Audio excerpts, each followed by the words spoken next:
Hey, church family, we just want to thank you for joining us for yet another incredible Sunday. There is a lot going on here at church, and we want to make sure that you are a part of and aware of all that is happening. And so if you would, grab a Connect card or fill one out online. Let us know that you're there. Let us know how we can get you connected. Let us know if you want to volunteer, if you want to be a part of a life group, if you want to get baptized, all of the above. We want you to be a part of everything that is happening here.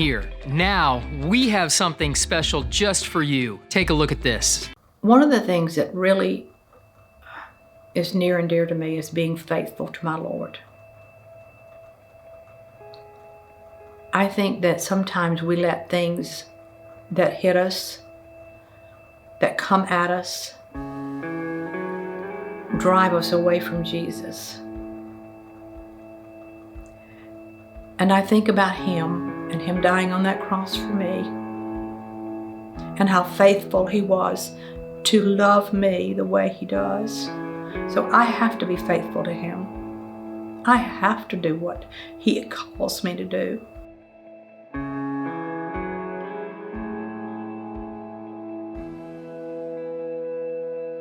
My husband was diagnosed with Alzheimer's in 2008. And after we moved here, we knew that our time was going to be limited. We didn't know exactly what that meant and how that was going to play out. Then he was diagnosed with Parkinson's, Lewy bodies, and he just didn't last as long as I wanted him to. That was a lonely period of time. That was really a hard time because we were married 50 years. You know how we fantasize about our lives with our life partner. We think we're going to live and die together. And he got sick, and that was not my plan. It was God's plan. There's a time to live, there's a time to die.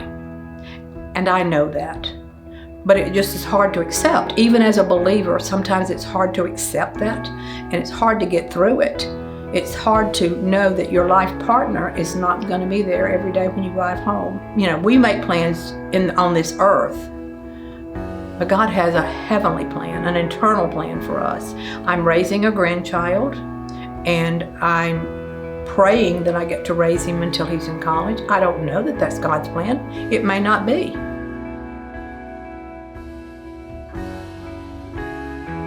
Well, my son and his girlfriend had this child about 11 years ago, and his mother decided that she couldn't handle all of this, and so she's left him with us, and his dad's in the picture, and he helps me. And well, this is not the same son. This is another. I have two sons.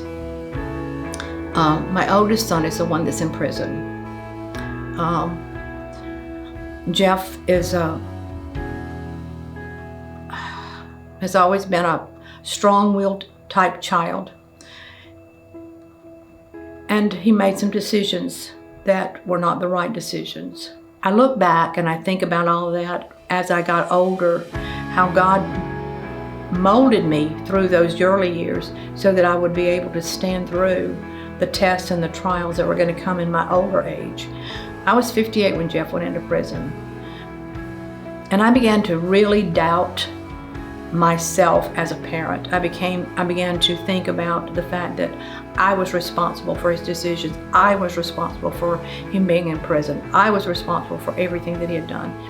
And then I began to search God's Word, and I went into counseling. I went into counseling because I felt like I needed somebody to talk to. And I realized that, again, like I said, we cannot make the decisions for our children.